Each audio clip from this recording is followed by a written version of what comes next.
નમસ્તે વિદ્યાર્થી મિત્રો, આજે વાત કરીશું ધોરણ 4 અને વિષય પર્યાવરણના સંપૂર્ણ મોસ્ટ આઈએમપી પેપર સોલ્યુશન મેળવીશું.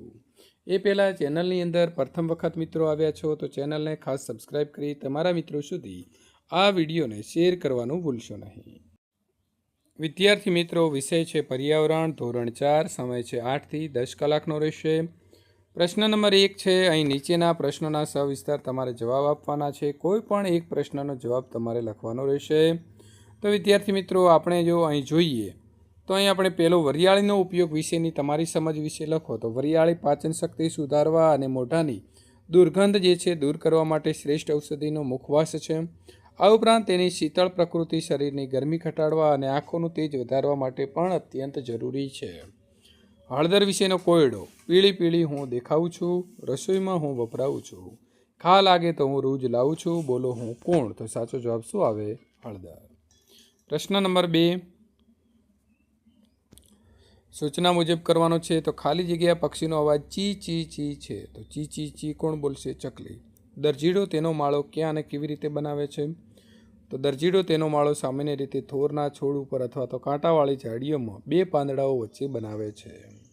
કેવી રીતે? તો તે પોતાને અણીદાર ચાંચથી 2 પાંદડાઓને સીવીને ગૂંથીને સુંદર માળો બનાવે છે, તેથી જ તેને દરજીડો કહેવાય છે. પ્રશ્ન નંબર 3 સૂચના મુજબ તમારે કરવાનો છે. વિધાન આપેલું છે, માદા સુગરી માળો બનાવે છે. તો મિત્રો ખોટું છે. નીચેના પ્રશ્નના 2-3 વાક્યમાં તમારે જવાબ આપવાના છે. તો નીચેના પ્રશ્નોના 2-3 વાક્યમાં પહેલો પ્રશ્ન છે, તમે બસ કે ટ્રેનની મુસાફરી કરતી વખતે કઈ કઈ બાબતનું ધ્યાન રાખશો? તો ચાલુ બસ કે ટ્રેનમાં ચડવાનો કે ઉતરવાનો પ્રયત્ન કરવો જોઈએ નહીં. મુસાફરી દરમિયાન શરીરનો કોઈ પણ ભાગ, હાથ કે માથું બારીની બહાર ન કાઢવો જોઈએ. ત્યારબાદ વાત કરીશું પ્રશ્ન નંબર વિદ્યાર્થી મિત્રો 2. તમે જોયેલ ઊંચા મકાનોનું વર્ણન તમારા શબ્દોની અંદર લખો. તો મેં જોયેલું ઊંચું મકાન ઘણા માળનું બહુમાળી હતું, જેમાં ઉપર જવા માટે લિફ્ટની સુવિધા પણ મિત્રો હતી. દરેક માળ ઉપર અલગ અલગ ફ્લેટ હતા, જેમાં હવા ઉજાસ માટે મોટી બારીઓ અને બાલ્કની પણ એની અંદર હતી. પ્રશ્ન નંબર 4નો અ સૂચના મુજબ લખો. આપેલું ચિત્ર શાનું છે? તો જેને આપણે મિત્રો ઇલજ અથવા જે છે તે કોદાળી જેવું આપણને દેખાય છે, તો આપણે દાંતરડુની પણ કોદાળી લખીશું. અને તેનો ઉપયોગ શું થાય છે? તો તેનો ઉપયોગ વિદ્યાર્થી મિત્રો ખેતરની અંદર જે નીંદણ થાય છે તે નીંદણ માટે, એને દૂર કરવા માટે આ કોદાળીનો ઉપયોગ આપણે કરીએ છીએ. પાટણની પ્રખ્યાત હસ્તકલા વિશેની તમારી સમજ 2-3 વાક્યમાં આપો.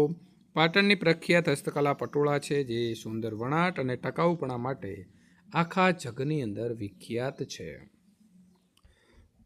પટોળા તો 4 થી 6 માસની અંદર બને છે, દિવસમાં નહીં પણ માસમાં, એટલે દિવસ ચેકી દઈશું.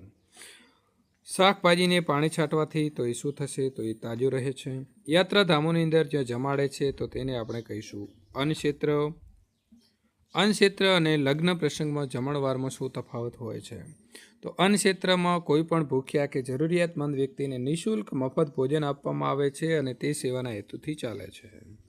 લગ્ન પ્રસંગ તો મિત્રો જમણવાર પ્રસંગની ઉજવણી માટે રાખવામાં આવે છે, જેમાં ફક્ત આમંત્રિત મહેમાનો જ ભાગ લે છે.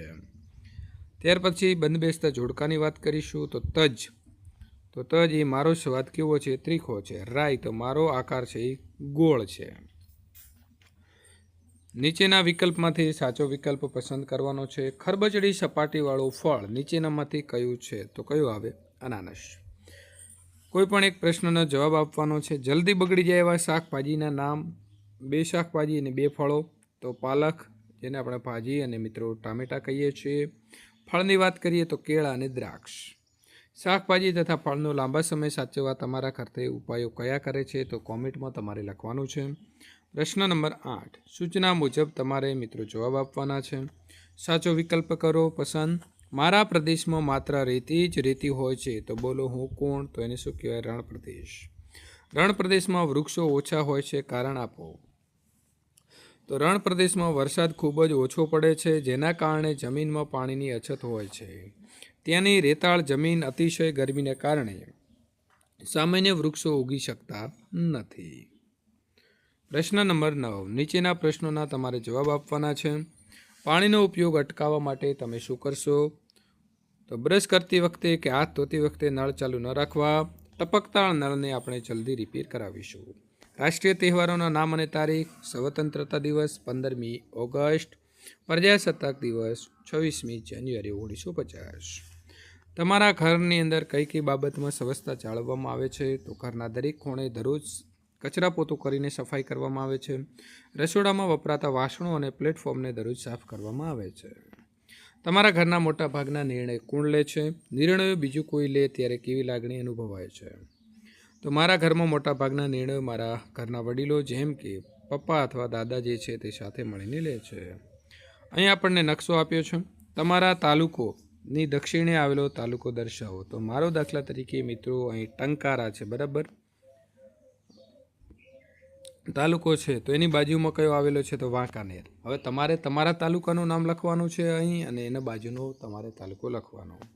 તમારો જે છે તાલુકો દર્શાવો. તો મિત્રો અહીં તમારે તમારો તાલુકો ક્યાં છે તો એ અહીં ગોળ કરી અને દર્શાવવાનું રહેશે. તમારા જિલ્લામાં મેળો ભરાતો હોય તો વાંકાનેર પાસે જડેશ્વર મહાદેવની અંદર મેળો ભરાય છે. તમારે તમારા તાલુકામાં જ્યાં ભરાતો હોય ત્યાં લખીશું. તમારા તાલુકાની ઉત્તરે આવેલો તાલુકો કયો છે? તો મિત્રો ઉત્તરે જે છે મોરબી આવેલો છે. ત્યાર પછી માળિયા પણ આવેલો છે. તો આપણે તેના નામ લખી શકીએ. વિદ્યાર્થી મિત્રો, આ પ્રકારના પેપર સોલ્યુશન મેળવવા માટે ચેનલને સબસ્ક્રાઈબ કરી તમારા મિત્રો સુધી આ વિડીયો શેર કરવાનું ભૂલશો નહીં.